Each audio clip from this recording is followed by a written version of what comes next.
What's up, everybody? Welcome to a Sunday edition of The Squeeze. I am Tyler Connie. I'm in the NBA. Playoffs are in full swing. We had a great slate of basketball yesterday. Man, that was a fun time. It was a nice day.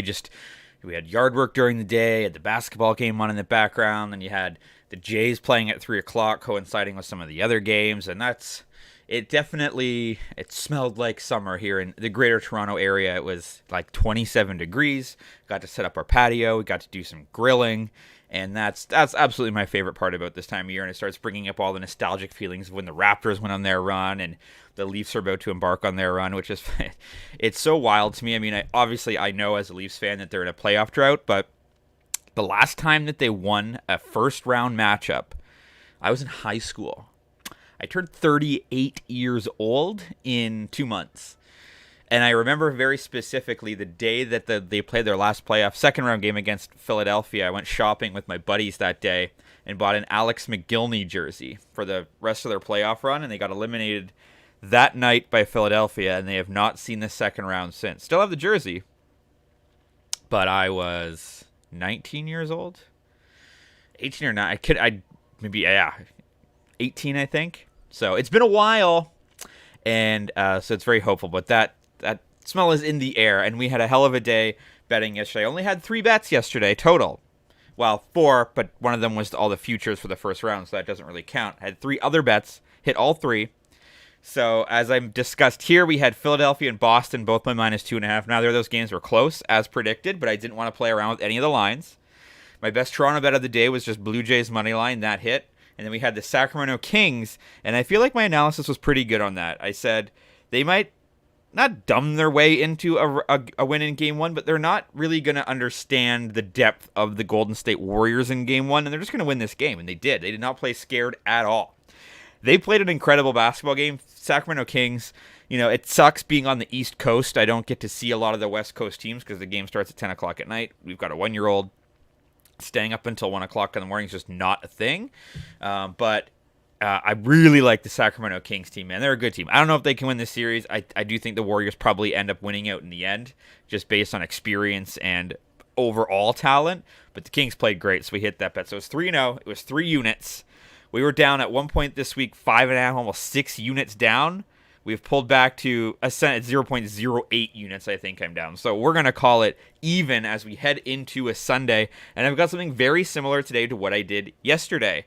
We're going to start with the Suns and the Bucks, and I've got a -2.5 parlay. This is the exact same bet that I made yesterday with the Celtics and the Sixers. I don't think the Clippers or the Heat have any chance in this series, and I expect the Suns and the Bucks to win Game 1. I don't want to play around with massive lines. I just don't, because it's the playoffs. You just never know. So we're going to put them both at -2.5, just like yesterday. It's a -116 parlay at FanDuel. Clippers had a 44-38 record on this season. Phoenix had 45-37, but I don't know. They added Kevin Durant at the trade deadline, and to finish the season, they did so on a 2-game losing streak, but it doesn't matter because Durant's not playing. Previous to that, they'd won 7 straight games when they really cared. And they've got Devin Booker, they've got Kevin Durant, they've got Chris Paul, they've got DeAndre Ayton. The Clippers come into this, they won their final 2 games, but one was against Phoenix again, where it was basically the backups. They beat Portland. They don't have Paul George, who said he's probably not going to play until round 2. And they just don't have the firepower. I get they've got Westbrook. Get that they've got Kawhi Leonard. Trust me, I get that they have Kawhi Leonard. I get that they have Norm Powell. But I just don't think they can overcome that firepower. And Kevin Durant is going to be so motivated, as he always is. He joins a new team. He's going to be motivated for this playoff run. And I think they just have too much. And I think the Phoenix crowd is going to be fired up after their run last year. I think it's going to be electric in there. So I think the Phoenix Suns win this game, but just by a bucket, by 3. I'm good with that. And then I think the Milwaukee Bucks, by the way, head-to-head this season, the Clippers won 2 and the Suns won 2. Suns won the first 2 games and the Clippers won the second 2. I think the Bucks probably annihilate the Miami Heat. I wasn't impressed at all with the Miami Heat during the 2 play-in games. I haven't been impressed with them all season. I think Jimmy Butler's regressed a little bit. They were 45-39 in the year. Like, the Bucks were 32-9 at home this season, and the Miami Heat were 17-24. So the Heat obviously lost to Atlanta in the first play-in game, beat Chicago. Chicago pooped the bed at the end of that game completely. They didn't score for like 4 minutes. Chicago was right there. And Atlanta was right there for a little while too. Sorry, Atlanta beat them.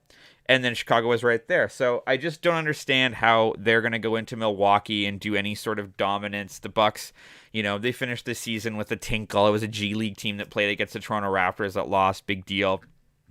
On this season, the Bucks won 2, the Heat won 2. The Bucks won the 2 most recent February games.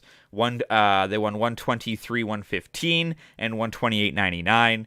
They're going to be motivated as ever. You've got Giannis, you've got Pat Connaughton. They're coming into this really without any injuries. Middleton is probable. Connaughton is probable. Giannis is obviously going to play. Then on the other side, you've got Lowry, who may not play. He can really finish the rest of the game last time out. And you've got Jovic, who is out. So give me the Bucks by a 3-pointer as well. Bucks and Suns, minus 116 parlay at FanDuel. Now we're going to go to the flip side with the other 2 games. Taking the Los Angeles Lakers plus 9.5 and the Minnesota Timberwolves plus 13.5. I wouldn't be surprised if both of these teams won this game outright, but we're going to play it safe. It's a minus 119 parlay also at FanDuel. I think the Grizzlies and the Lakers is one of the more evenly matched matchups, especially on the betting lines anyway, because you've got LeBron James and Anthony Davis. You have arguably the 2 best players in the entire NBA. Memphis has had their problems. They missed Ja Morant for a time period with many different issues, obviously. They didn't finish the season all that well. They were around 500 for the last month or so of the season. The Lakers were the best team in the second half. They're coming into this playoff. They just beat Minnesota in overtime. Yeah, they didn't have Rudy Gobert, but they beat them. And previous to that, they'd won 8 of their last 10 regular season games. They've been playing very, very well at the right time. How many more opportunities is LeBron James going to have to make a run for it? Especially with the company of D'Angelo Russell and Anthony Davis. I don't think this is going to be a blowout by any means. Lakers won 2 of the 3 matchups this season. Most recently, March 7th, it was a 112-103 win. They've also won 122-121. Even in their loss, it was an 8-point loss to the Grizzlies. That was in February. So I think the Lakers play exceptionally hard. They were 20-21 on the road this season. They weren't terrible. And it's LeBron James. Until he proves me wrong, I can't bet against him. So I think it's close enough that we've got minus 9.5 and then plus 13.5 for the Minnesota Timberwolves. I mean, the Timberwolves are playing Denver. They split this season series. The Nuggets won 146-112. Timberwolves won 128-98. Nuggets won 122-118, and the Timberwolves won 124-111. So it's sort of been blowouts on both sides, and I think, again, this is going to be another closer matchup than people think. A lot of people kind of pick Denver. I'm not in love with Denver. Maybe, again, it's the West Coast thing. I don't get to see them play enough. Trust me, I love Jamal Murray, Joker's, perennial MVP candidate. They just don't ever seem to be able to put it together. Maybe this is the year. Maybe I'm wrong. And maybe they still do put it together. I just need the Timberwolves not to lose by 14 points in a playoff game. That's a big margin that you don't see too often. I think Timberwolves are good enough. I think they showed a lot in the second play-in game to get there against Oklahoma City. I think they played very well. So I'm going to take the Lakers plus 9.5 and the Timberwolves plus 13.5. That's a minus 119 parlay at FanDuel. And our last bet of the day is with my beloved Toronto Blue Jays. They're going to wrap up a series against the Tampa Rays today at 1:37 p.m. We've got a premier pitching match. It's the ace versus the ace. It's Alek Manoah versus Shane McClanahan.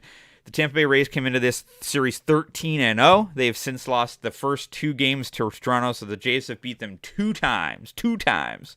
And now you've got the 2 aces on the mound. So I'm taking the Jays on the money line in the first 5 innings. This is plus 115 at BetMGM. If it's a tie, it's a push. I'm fine with that. McClanahan's good. He's 3-0. He's got a 1.59 ERA and a 1.18 whip. Manoah struggled a little bit this first time out, then had a decent second start. Third start was He's 1-0 with a 4.91 ERA, but he's going to get it figured out, right? He's an all-star last year. He's their best pitcher. He's going to be, I think, a little bit calmed down now. Jays have won the first 2 games of this series. There's no pressure. He seems to perform a lot better when there's no pressure. And the Jays have a lineup that is absolutely built to hit lefties, which McClanahan is, and they're playing very, very well. They've got the confidence. They're at home. It's going to be another beautiful day outside at the Rogers Center. I think the renovations have even hyped them up. Taking the Toronto Blue Jays plus 115 on the first 5 money line, and it draws a push, and I'm okay with that. So those are your 3 bets for Sunday. Let's end this week well. I've got the Phoenix Suns and the Milwaukee Bucks, both minus 2.5 for a minus 116 parlay at FanDuel. I've got the Los Angeles Lakers plus 9.5 and the Minnesota Timberwolves plus 13.5 for a minus 119 parlay at FanDuel. And at BetMGM, I've got the Toronto Blue Jays on the money line, plus 115 in the first 5 innings. As always, feel free to drop a comment if you're fading or following. Follow me on Twitter at Tyler Connie for more picks and props throughout today. I'll be posting my NHL Stanley Cup winners today. My bets for that, I have 5. TikTok and Instagram for just the picks portions. Audio versions available on Apple Podcasts and on Spotify. Have a great Sunday. Enjoy it. Let's talk sports.